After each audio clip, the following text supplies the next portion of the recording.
Let's start with day 2 of module 2.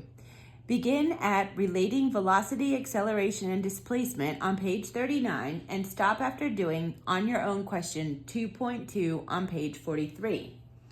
Relating velocity, acceleration, and displacement. Although this equation, v equals v naught plus acceleration times time, is very useful, we need to be able to relate velocity and acceleration to something other than time. Since displacement is one of the fundamental quantities that we can measure with regard to motion, it is only natural that we try to find some way of relating velocity and acceleration to displacement. In order to do this, we need to blend a few equations together.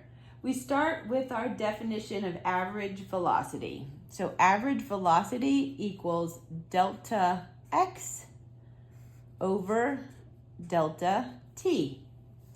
Using the definition of delta t, we can expand this equation to read. Remember, delta t equals t final minus t initial. So when we substitute that in, we see average velocity can equal delta x over t final minus t initial.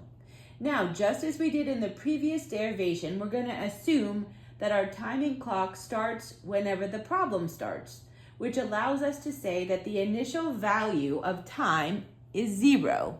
So we're going to take this value out and assume it's 0.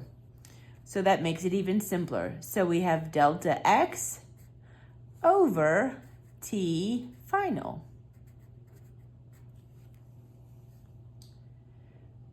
We will also say that since the final value of time is the only interesting value to us, we will simply call the final time of t. So we can even make it even simpler. Delta x over t.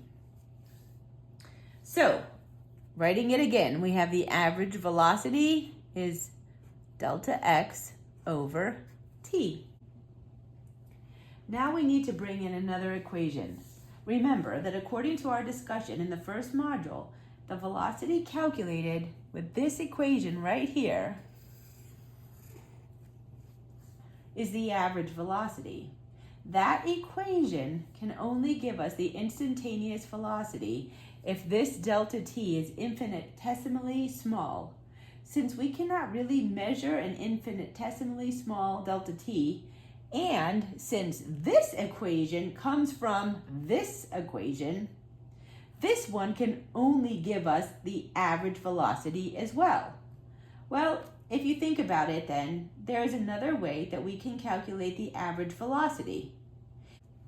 If the object we are studying starts off with an initial velocity of v naught and ends up with a final velocity of v, then according to the definition of average, we could calculate the average velocity this way.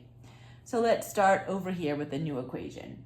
So v average equals velocity plus v naught over 2.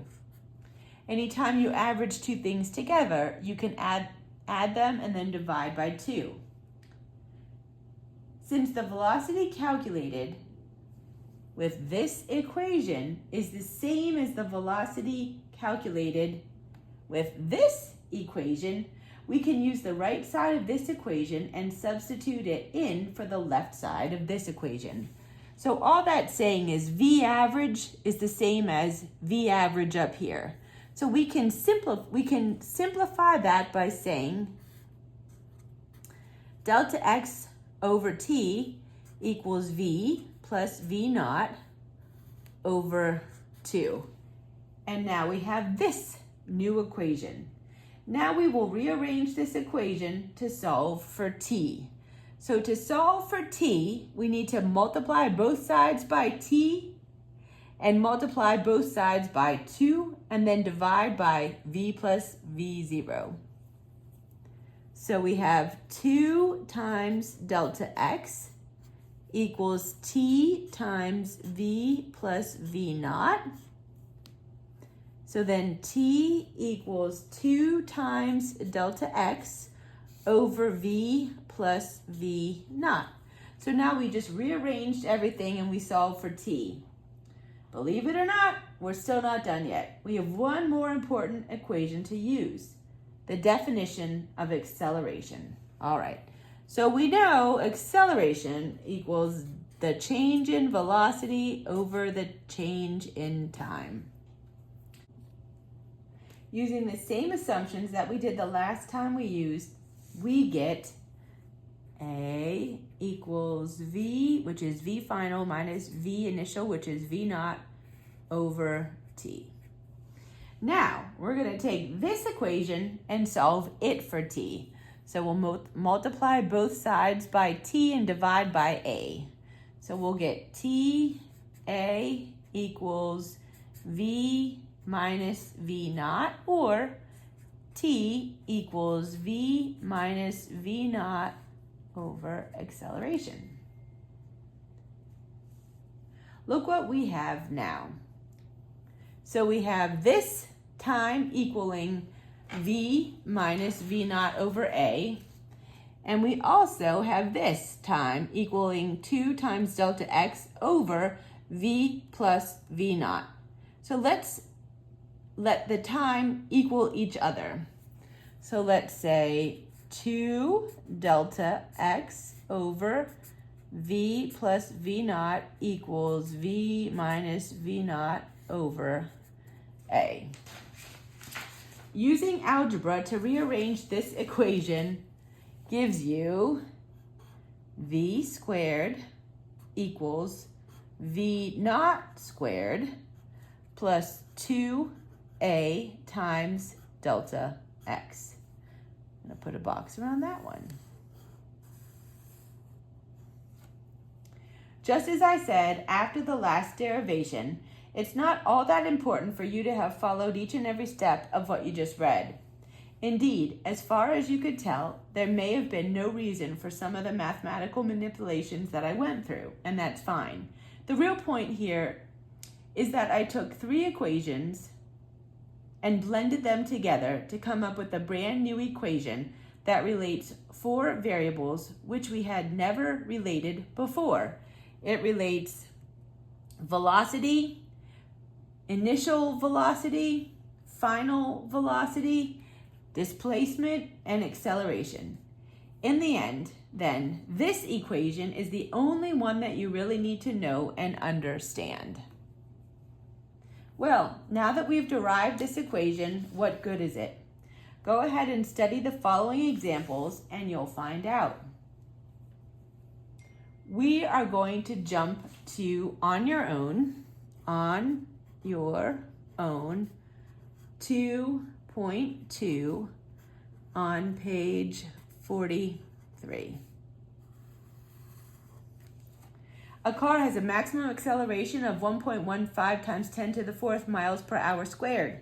If it starts from rest and accelerates as quickly as possible for 5.00 times 10 to the 10 squared yards, what will its velocity be? There are 1.760 times 10 to the 3 yards in a mile. All right. So as always, we need to start with what's given. And we know it says here that a car has a maximum acceleration of 1.15 times 10 to the 4 miles per hour squared.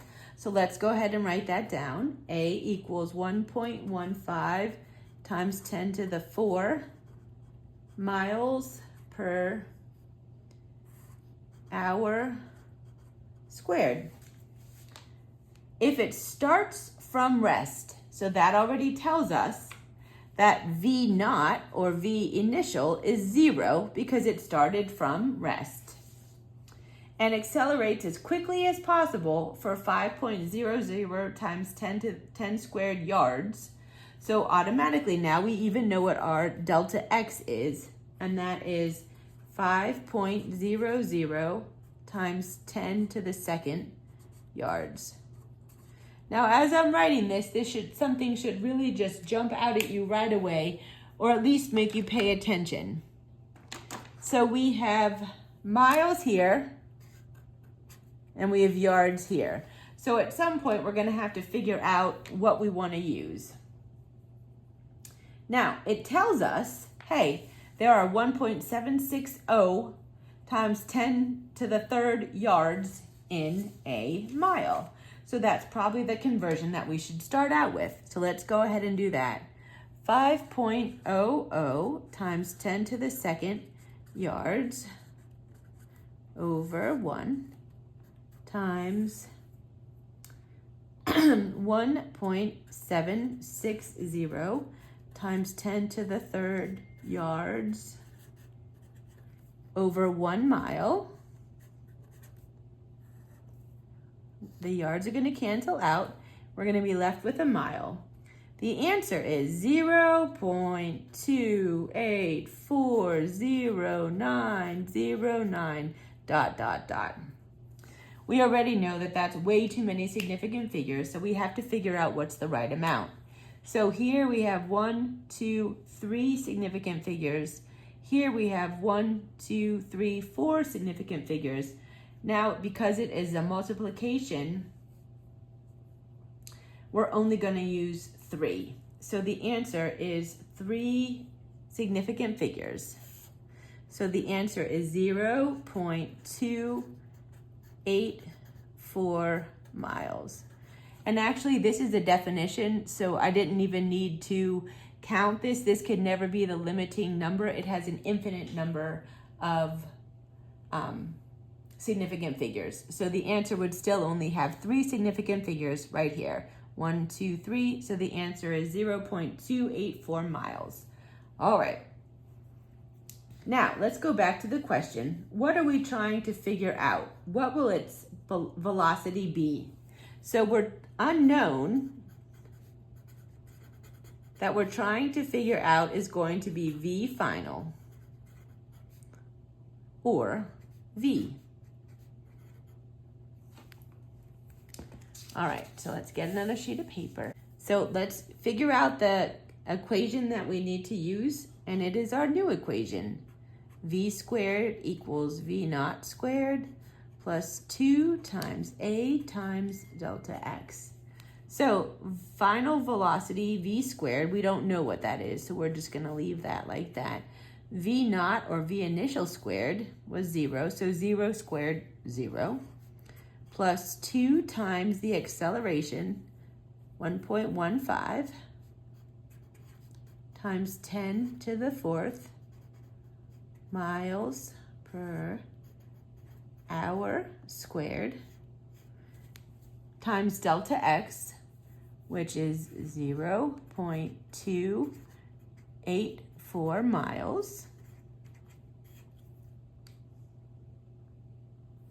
So we get V squared equals 6,532 miles squared, miles times miles, over hours squared. Now let's look at our significant figures. So we have 3 here, and we have 3 here. So we can only have 3 in our answer. So this definitely is too many. So we say V squared equals 6.53 times 10 to the 3rd miles squared over hours squared. Now to figure out what our initial velocity or average velocity is, we have to take the square root of both sides. So V equals the square root of 6.53 times 10 to the 3rd miles over hours squared. And that, if you put it into a calculator, gives us 80.8 .8084 ... miles per hour. Once again, we have way too many significant figures, so this can't be right. We have 3 significant figures here, so that's all we can have in the answer. So our real answer is 80.8 miles per hour. So that is what the velocity would be.